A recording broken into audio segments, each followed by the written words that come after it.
Hey everybody, it's Brandon Gingelbach from the Fort Worth Chamber of Commerce. Happy Wednesday. Hope everyone's doing well.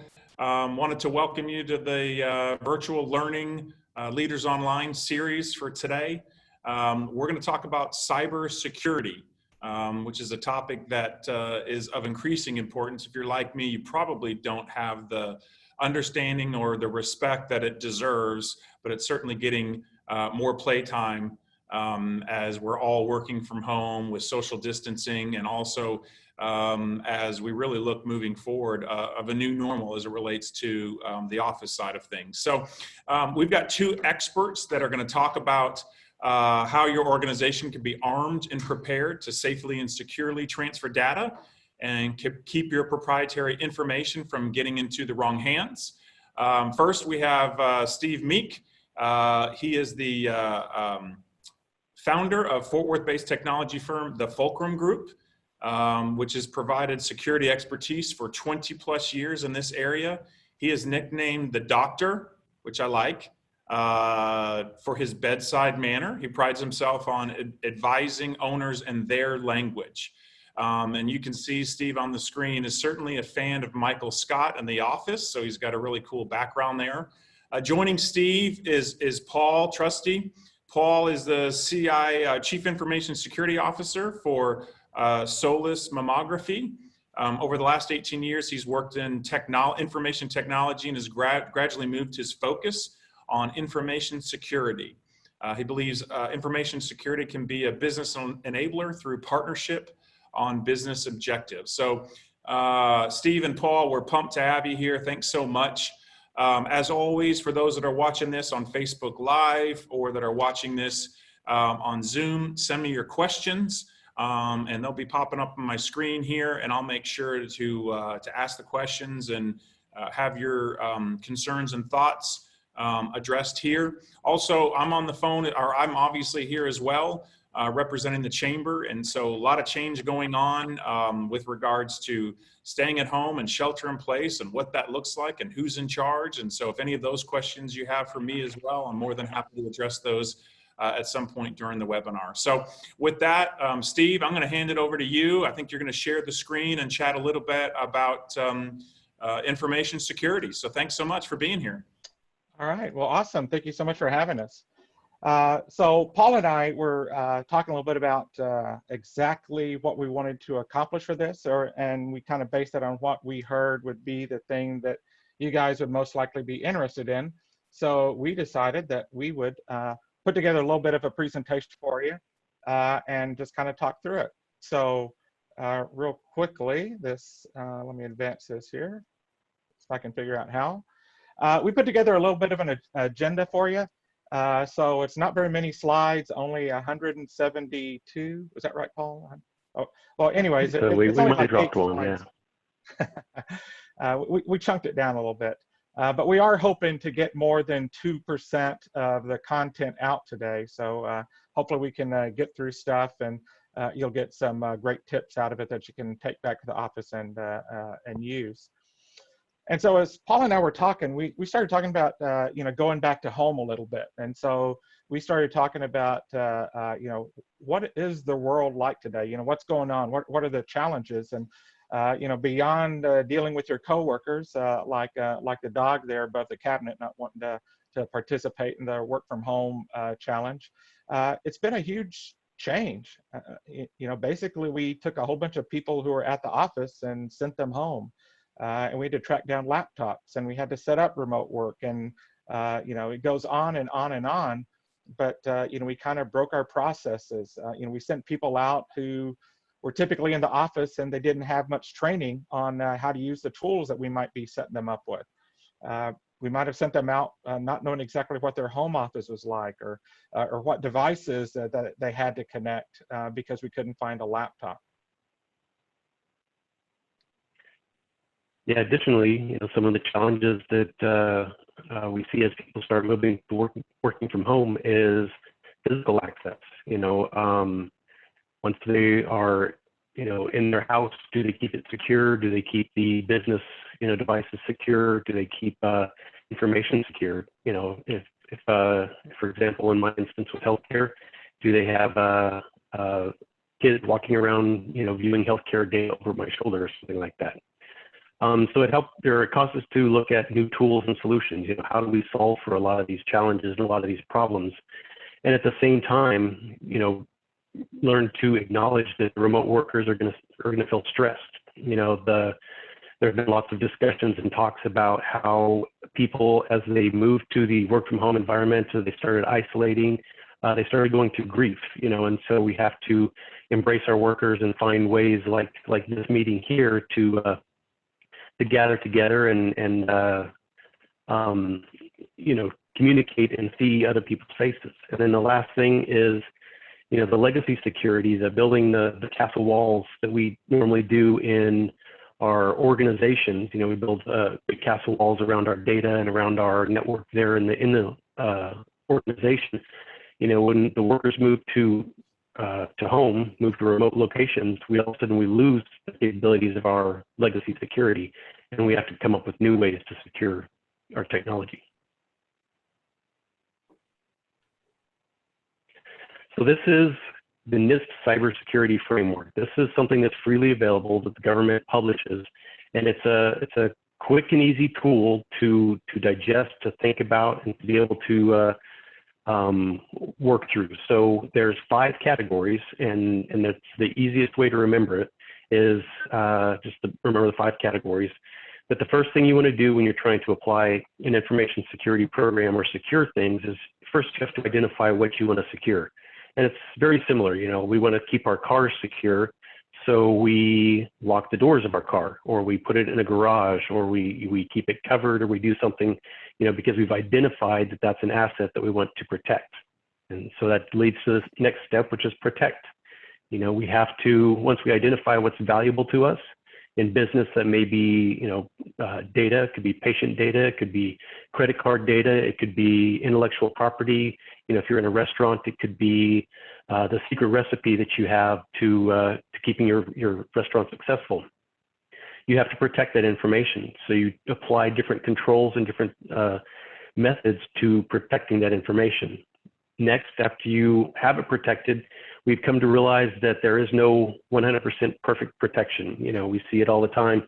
We all have locks on our houses, and our windows are closed and locked when we leave the house.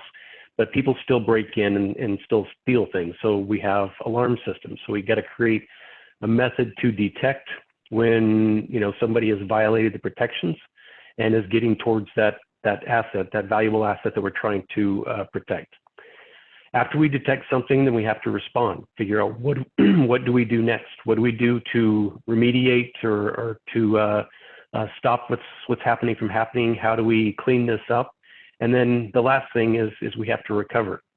One of the things that information security is really all about is making sure that we are enabling the business, and we're here for business success. The old model of information security was always the CI no, and would always say no to everything. It was, joked about as being a business inhibitor, but now we realize that we're really there to keep the business going. And so the recovery part is very important. So the 5 steps are identify what's important, what's valuable, apply controls to protect that, detect when those controls are broken, respond when we detect an incident occurring, and then recover, get us back to business, get us back to working as quickly as possible. And as far as the process, I think that's the important thing to recognize, that it's a process and it's cyclical. It's something that organizations should be repeating that over and over and over and over again. And whether you're a small organization or a large organization, we all have the same things in common. And one of those key things is we all have a limited budget. We all have a limited amount of time. And we've got a limited amount of energy to go through security. Our business is not security. Our business is, as Paul mentioned, healthcare or a restaurant or a city or whatever it happens to be. We've got other things that we've got to do. So this is really just a side effort to what the core operations are. But it is something that should be ongoing, because it should be part of a complete risk strategy. If you're a healthcare organization, You're concerned about patient safety and your equipment, and making sure that you can get patients in, and making sure that you've got good protocols, and a lot of other things. But you're also trying to deal with the risks as well, and this is just one of those risks. If you looked at the 5 pillars that Paul walked you through briefly, underneath the first pillar, one of the things that you should have seen near the bottom was conduct a risk assessment. If you're a much larger organization, you probably already have this done. If you're a medium size or even a small business, it's possible that somebody has done this for you as well. But this is a risk assessment, is the approach that you go through when you've got a limited budget, but you want to make sure that your small budget goes towards protecting the most important things first. So, it's going through and looking at your assets, trying to figure out what types of data. Let's say you had 5 types of data and you only had $100. You might only want to spend $10 on the first 4 categories and spend $90 protecting that one thing that's most important to you. So conducting a risk assessment. Oh, sorry, go ahead. Interrupt. One question I have, how, when you work with clients, how easy is it for them to identify what their risks are? It's pretty obvious if you have a secret ingredient or your patient records. But for others, maybe the information they don't necessarily see or understand is private. It's just them, conducting normal day-to-day business if they're doing sales or things like that. Do you find that the average business owner knows and understands those risks, or do you have to really walk through with them to help uncover because they don't know what they don't know? I would say it's the latter, but I would take it back even further. My experience, we deal with all size organizations, but I would say the vast majority have less than 100 employees. Probably 80% of our business are organizations with less than 100 employees. And for those in the 50 and below, 25 and below, 10 and below, the hardest thing is just knowing where their data resides. So, a small organization, they might have a server, and they think everything's there, but all of a sudden, as we kind of start walking things back based on applications, we find maybe an app was installed on a PC that runs a special process. Maybe the HR person or an accountant has QuickBooks data on a PC that we don't know about, or they license some sort of software, a Dropbox or some other in the cloud shadow IT type of a technology, and they don't realize they've got critical data out in the cloud that may not have as many protections as you should have against that particular data due to its nature. So I think the challenge, yes, determining the threats and the other stuff are important, but I think the hardest thing for a smaller organization is just knowing what their data is and where it resides. If you're a busy organization, and if you're like my organization, we never have enough people and we always got a lot going on. You don't have the time to take a step back and dry out, where is my data? Where is this at? Who uses it? What permission should they have? Or people move through the organization. So it's just kind of an ongoing thing. And that's part of why it's a cyclical process.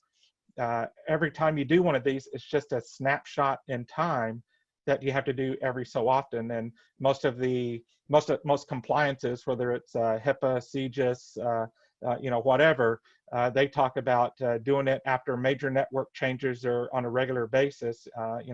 Might be for a larger organization, it's quarterly, might be for a much smaller organization once every 3 years. Great, thank you. Sure. And so we kind of shared all of that with you to help you understand the process. But what Paul and I want to do is kind of talk you through some of the different things that should be part of that, things you already are doing. And then the next slide, we're going to dig into some of the things that are a little bit different just due to the nature of work from home. So as organizations, you'll see kind of these, under these first 3 areas, you'll see 2 things: centrally managed.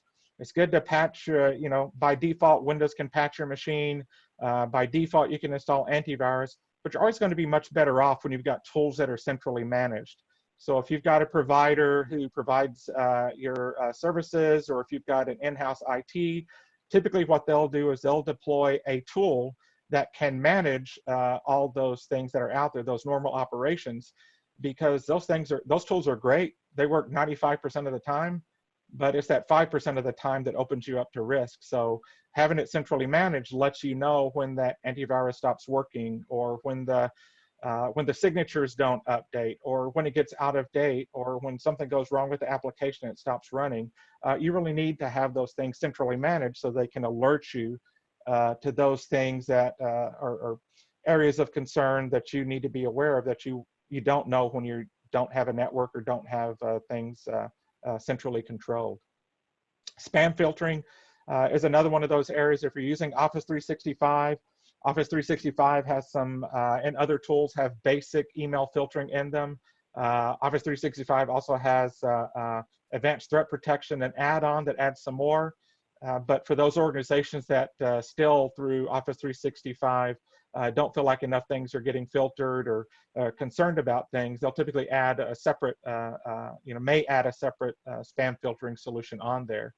Since we have all these tools, as Paul mentioned, that built up these, kind of the castle walls to protect people from getting in through the network connection, the easiest way in is through the users. And that's why, right now phishing is up 600% with the work from home environment. And a lot of it, they're targeting keywords like coronavirus, COVID-19, work from home, other kinds of things, hoping people click through and click attachments, click links, provide information to help them get a foothold into the environment. We talked about patching systems, but one of the things that is sometimes missed, but should be part of any standard network, is updating your applets. There's tons of vulnerabilities for things like Adobe Reader, Flash, all those little applications, even iTunes. A lot of executives and other people install iTunes or other applications on their machines, but those are things that should be updated regularly to reduce the likelihood of vulnerability. And when you send people from home, that creates some potential issues, but those are things that should be updated on a home PC, updated on a work PC, or updated on a work PC that gets sent home, and making sure that those kinds of things are happening. Web filtering. When you're at the office, your firewall sometimes will provide web filtering with it, but there's also tools to provide web filtering when they take that laptop home, or on that home PC that has never had any filtering in place on it. As we started engaging with some of our clients and bringing them on board, we found a couple of sites where they wanted to use a home PC. They connected into the network, and all of a sudden we find that, hey, someone had malware on it, or some issue was going on. And then, of course, under the minimum standards, some sort of smart firewall, at your workplace is typical, but may not be in place at your home office. Those are all great standards, and to continue on the list, the next one is talking about a secure workplace. So it's kind of like the picture we see there with the key under the mat. As workers move to home, and even in their workplace, we've got to make sure that they keep their workplace, wherever they're at, keep it secure. Sometimes that can be advising workers not to put a key under the mat, to lock their doors, to keep things secure. It can also mean when they're traveling from one place to the next, that we may need to advise them and inform them that they need to keep their mobile workplace secure. One of the common things that I've seen in the past is a smash and grab, where somebody leaves their laptop case sitting in the passenger seat, and they go to a restaurant, they come back out, the window is missing from the passenger seat, and the laptop is gone. So remembering to keep not only the physical assets, but the virtual assets, keep them, or the logical assets, the information assets, keeping them secured and locked down is very important. Corporate controlled assets. One of the challenges that I personally have seen over this last couple of weeks, as we've moved a lot of people to a remote worker environment, is lots of people would get home and they would think, I just have this laptop with just a keyboard and a touchpad and a small screen, when I've got this big, huge screen, home PC here. Why don't I just install the VPN client on my home PC and connect in that way? So it introduces new challenges. So now we have, a device that doesn't follow our same standards, may or may not have the same security tools that we use, that could get into our network, and it could bring in malware and other things like that. So for us, it's important, and for many organizations, it's important that we manage and control our assets and require the employees to use the equipment that we provide, because we do go a few steps further in securing our devices than people do at home. And I'm a perfect example of that. Even working in information security, I spend a lot more on my work computer through work than I spend on my home computer at home for security. The next step, the next minimum standard is good password hygiene. That's a very important one. So password 1 and password 123 and password 2 and password 222, you know, all of those are very, very common passwords, and probably the most frequently found passwords, you know, that are related to breaches. So it's very important that we use strong passwords. If multi-factor authentication, or the type of authentication where you log in and you get a pop-up on your phone, or you have to enter a code from an app on your phone, or you get a text message, that is an improvement over password hygiene, but it's still important to have good password hygiene. What that means is don't use the same password for every site. You know, password managers make it very simple to be able to use unique and different and very complex passwords for each site, each location that you go to, and provide pretty good security. If you are creating your own passwords, then remember it's important to have them, you know, sufficiently long for whatever you want to protect. The shorter the password, the quicker and easier it is for an attacker or for a hacker to figure it out. Passwords with 8 characters normally can be figured out, you know, through random guessing in a few minutes with today's modern equipment, especially if it's a dictionary word. So add in, you know, capital letters, small letters, numbers, and special characters, and combining all of that helps to create a good, strong password. Passwords that are 12 characters in length are often much more secure. A lot of people say at this point, well, hey, you know, these passwords are very hard to remember. How am I supposed to remember this long 12-character password that doesn't mean anything to me? So a tip or a trick I've provided people for in the past is that you can create a sentence. So, you know, if I had a dog and the dog's name was Fluffy, I could maybe say, I love my dog Fluffy that I got in 2011, exclamation point or question mark or asterisk or whatever. So I create a sentence, and then I use the first letter for each word from that sentence to create my password. So then my password would be capital I, L, M, D, capital F, you know, so on and so forth. I forgot what I said, but something like that. So it creates a good, strong password. The next piece is Fluffy. If I could interrupt real quick. Yes. This is great information. I'm definitely going to go home tonight and ask my wife about her password hygiene. That's some good, good great spousal conversation from today. That's right. So the question is, when people are sort of hacking for passwords, I mean, these aren't people that are manually doing stuff. These are, you know, thieves, if you will, that develop programs that are then out on the network sort of trying to find different passwords via a running program. Like, how does that work? Yeah, so there's a couple of layers to it. So one is exactly what you said. You know, there are automated programs that people use that, you know, they will download a dictionary list. You know, for example, there's, you know, as passwords get compromised, they get exposed on things like Pastebin and stuff like that. So people will grab those lists and they'll take those lists and they put them into these automated programs, and it just goes and tries every password against the, you know, whatever it is that they're trying to log in. And so that's a random brute force attack that they try.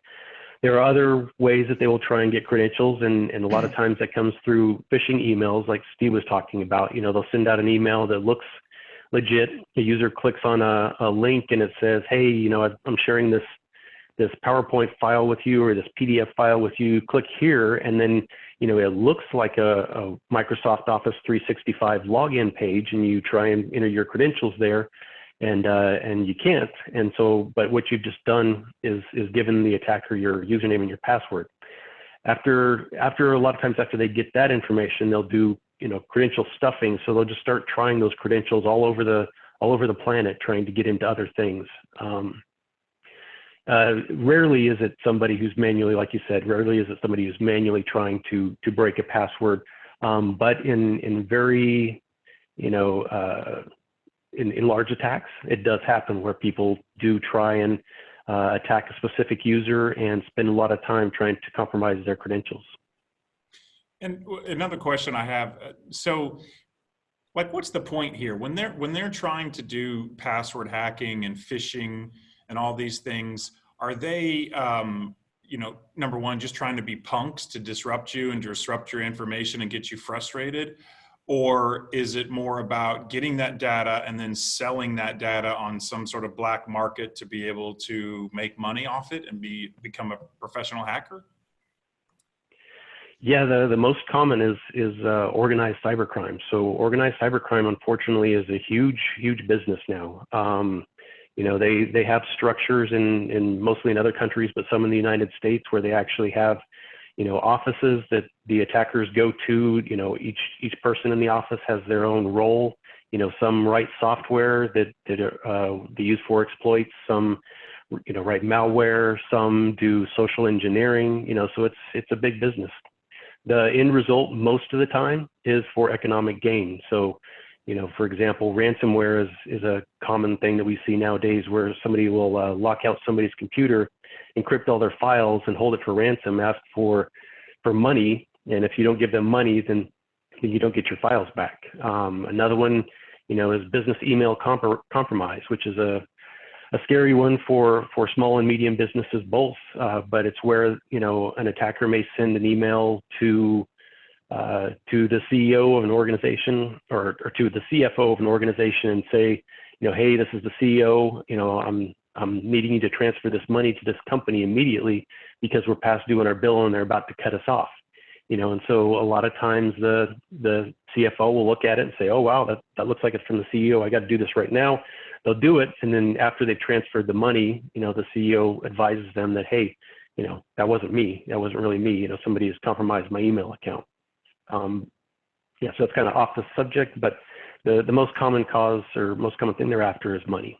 Awesome. Thanks. Yeah, and some of these are nation states too. So, you know, if you look at some of the compromises last year of cities and governmental entities, you know, we saw like it used to be what a lot of the attackers did is they, you know, they'd attack an individual and try and get $300. But what we've seen is these nation states are like every good business person. You know, they've gone out and they've said, hey, I can go reach 100 people and get, you know, $300. I can reach one organization with 3,000 employees or 1,000 employees and get way more than that. So I think that there's been a lot more targeted stuff out there because they've got good business plans. I mean, basically they're saying, hey, this is so much easier targeting one firm and digging deeper than it was going out and trying to get and deal with a whole bunch of different people out there. So, you know, I think nation states is the #1 organized crime out there. But you know, there are a lot of very organized people. I was doing some research for a presentation last year and found some organizations that were hiring and touting that they had PTO for the employees and stuff. And then if you were infected with the ransomware, they actually had a help desk you could call if you're trying to decrypt your information, because I realized that you know, if you pay the ransom and it doesn't work, then you're going to tell everyone else, and you won't. The next guy won't pay. So, you know, not only are they improving their business model, but, you know, they're trying to improve the client experience by providing a help desk to decrypt the information. Thank you. Perfect. Great discussion. Yeah. Yeah, so number 10 is logging. What that is really important for is for that detect piece, you know, so especially the systems that have the critical information that we're trying to protect. We need to keep logs and then, you know, keep those logs exported out so that we have kind of a historical record. One of the first things that we do in investigation, you know, not one of the many things we do in an investigation, is we need those logs. You know, we'll grab those logs and you kind of track back, try and figure out when something occurred, what happened, and sometimes it helps us, you know, narrow down the list of suspects so that we can try and figure out, you know, who did it or what the cause is, and things like that. Number 11, IT policies. These are probably one of the most important things, and probably one of the things that was most overlooked in the move to a remote workforce that the country did over the last few weeks. Many organizations that I've talked to don't have a IT remote worker policy. And so without that policy, it leaves the employee who's now working at home unsure about what to do. For example, using their home PC for business instead of the company provided assets. You know, all these different things that we expect them to do when they're in the business or in the office when people are around are things that we also need them to do while they're away and working remotely. And we have to create policies to help enforce that. And then the last one is security awareness training and communication. You know, phishing and business email compromise and malicious websites, you know, all those things are things that are out there that could get anybody. You know, even myself, I could fall victim to one of those. And so it's important that we train users. We teach them what to look for. You know, when they're looking at an email, teach them how to hover their mouse pointer over the link in the email and see if the link is valid, if it's something that they know. Did they receive the email from somebody that they know and trust, or is it from some stranger that they've never heard of before? But even if they've received it from somebody they know and trust, it's important to be very cautious that it's something that they expect. So we talked a bit earlier about somebody's email getting compromised and somebody impersonating someone else. You know, somebody can hack into someone's email account, send email on their behalf, and make it look like they're them so that they can get other people to click on links. And that is another common attack that we see.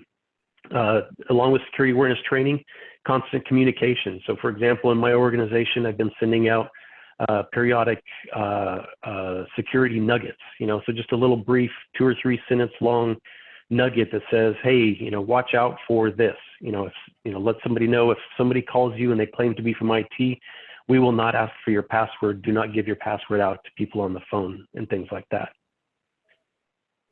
So that is what we advise as the minimum standards. Awesome. And then Paul and I, so our thinking was that this prior slide is these are things you should have had in place before work from home happened. And then the operational tips are going to be more of the things, you know, these are some of the things that, you know, may change or may be different. And, you know, I think Paul was going to kind of start you down a little bit of the path of some of these. Perfect. Yeah, Paul, thanks, Steve. be conscious of people's time. We try to keep this around 30 minutes or so. So if we could go through this, I do have one question I got from on Zoom, but would love to try to wrap this up in the next few minutes. Okay, yeah, this should be pretty quick and easy. You know, the operational tips, you know, the next things for people to do as they move to remote work is, one, protect the data, you know, make sure that it's protected. You know, be careful handling non-corporate assets. You know, we don't want to put our company data on non-corporate assets.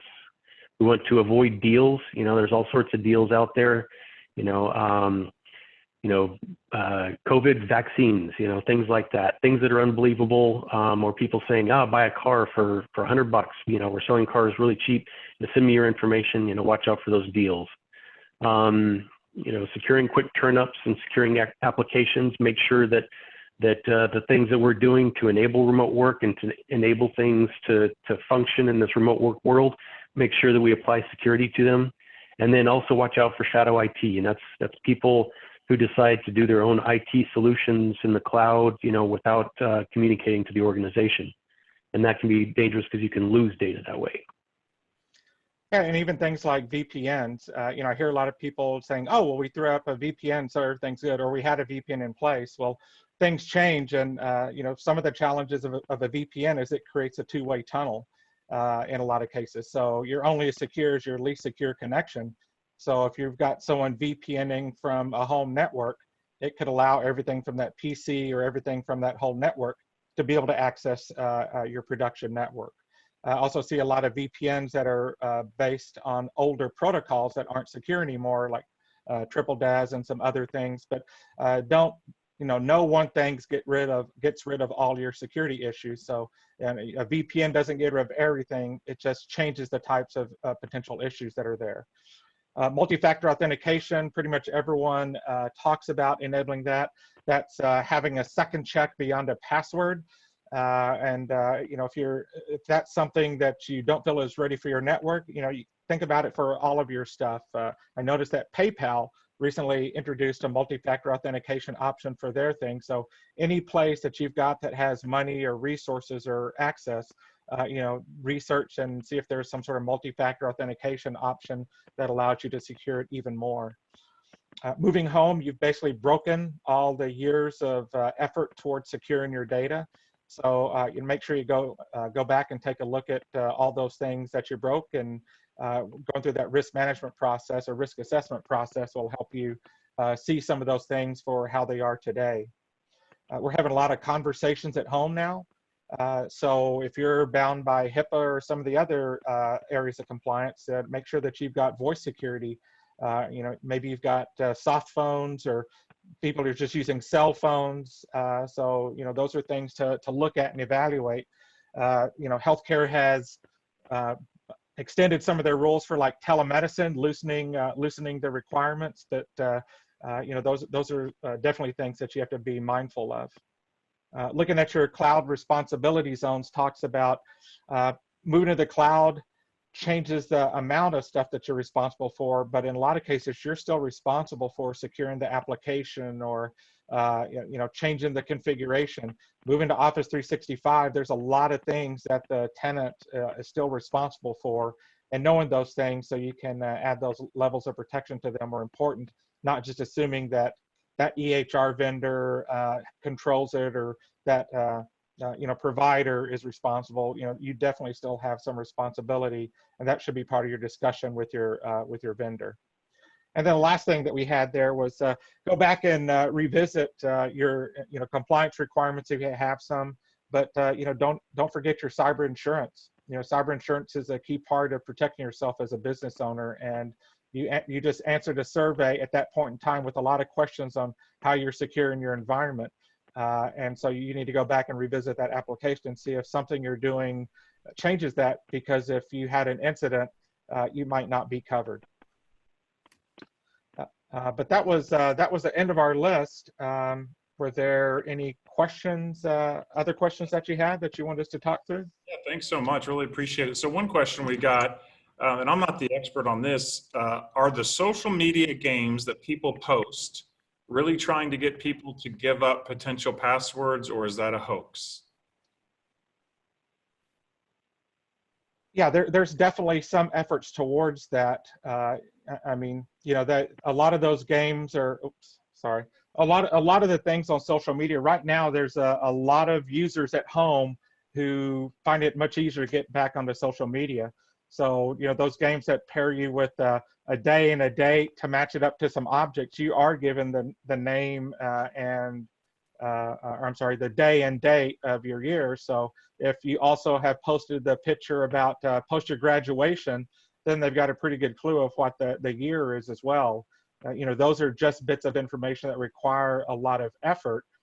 So I think that executives are the biggest target there.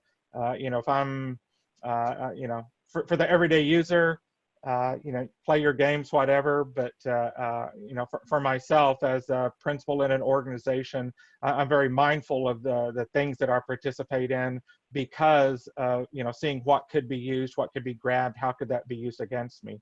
I was talking with Paul earlier, and we both spoke about how we won't even link up with people that we don't know, even if they're in our industry, unless there's some sort of other relationship that we know, because it's so easy for someone to reach out to you through your network or through somebody else, and all of a sudden, you assume because they know them that, they're trustworthy. Right. Awesome. Well, Paul, Steve, thanks so much for being here today. You can see on the screen here, if you want to get in touch with Steve, the doctor, or Paul, and they can be able to help. I think someone told me that data is the new oil, and as data becomes more and more part of what we do. The protection of that is so important. And if you're like me, you probably don't necessarily have the appreciation or understanding that you should. And unfortunately, sometimes it takes a really tragic event for you to do that. And so these gentlemen are here and others to be able to help you all with that. So thanks again for being on. Really appreciate it. For those that are interested, tomorrow, our 2 o'clock Leaders Online virtual learning, we've got Whitley Penn.